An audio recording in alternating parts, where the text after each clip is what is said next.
Hi, today I'd like to talk about anxiety because thousands and thousands of people suffer from anxiety to the point where I think it's now become an epidemic.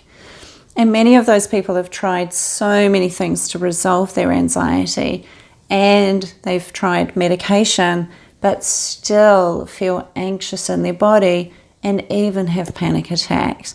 And I have many people coming into my clinic who suffer from anxiety as well.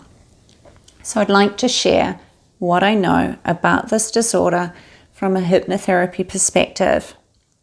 So the brain's number one job is to keep us alive, and it will always move us away from pain and towards pleasure. So people with anxiety, their brains have learned at some point in their life that something is not safe. So I want to relate this to public speaking because many people feel anxious when they get up to speak in front of a group of people. In fact, I was one of them. For many years, I used to get panic attacks when I knew that I had to speak in front of a group of people, and it was really debilitating for me. And even when I was doing my yoga teacher training, I remember crumbling on the floor in tears and thinking, oh my God, I'm never ever going to be able to do this because of the anxiety that I experience. But what happened for me was that I was humiliated in class when I was a 7-year-old. I got up to speak and the teacher humiliated me and the kids laughed. And my brain learned at that point in time that it's not safe for me to express myself in public. So years later, even though I wanted to speak in public because I needed to for my work, my brain was still keeping me safe. My brain was actively moving me away from pain. So it's almost like the brain says to you in that moment, remember what happened when you were a 7-year-old, when you were humiliated. It's my job to keep you safe. So I'm going to do everything possible to stop you from speaking in public. And this is exactly what happens with anxiety. Your brain thinks that something is unsafe, and it's trying to stop you from doing something, either leaving the house or going to work, whatever it is. It will create these symptoms in your body to keep you safe.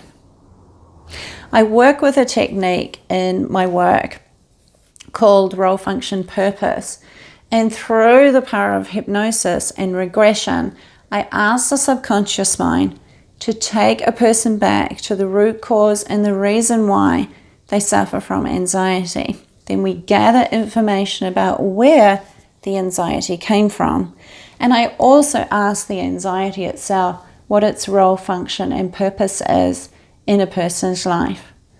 I would say that 95% of the time, the anxiety always says that it's there to protect the person. So one of the most powerful ways to resolve anxiety is to find out where that faulty programming is in the subconscious mind.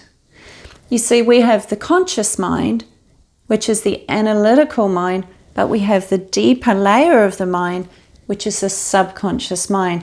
And this is the part of the mind that acts. This is where we have programs that limit us from moving forward in our lives. So as far as anxiety is concerned, there's a limiting program in there, like a faulty piece of software that thinks that it needs to protect us in some way. So we need to go in and we need to sort it out.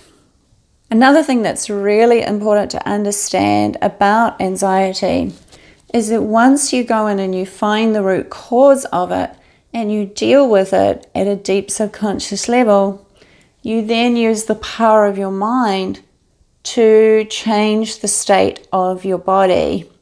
You see, one of the rules of the body and mind is that what the mind says yes to, the body says yes to. And what the mind says no to, the body says no to. So we have this powerful, powerful tool that we can use to change the way we experience our body. If you do have anxiety, I just want to let you know that it doesn't have to be a lifelong sentence. You can absolutely heal from this. Have the most beautiful day.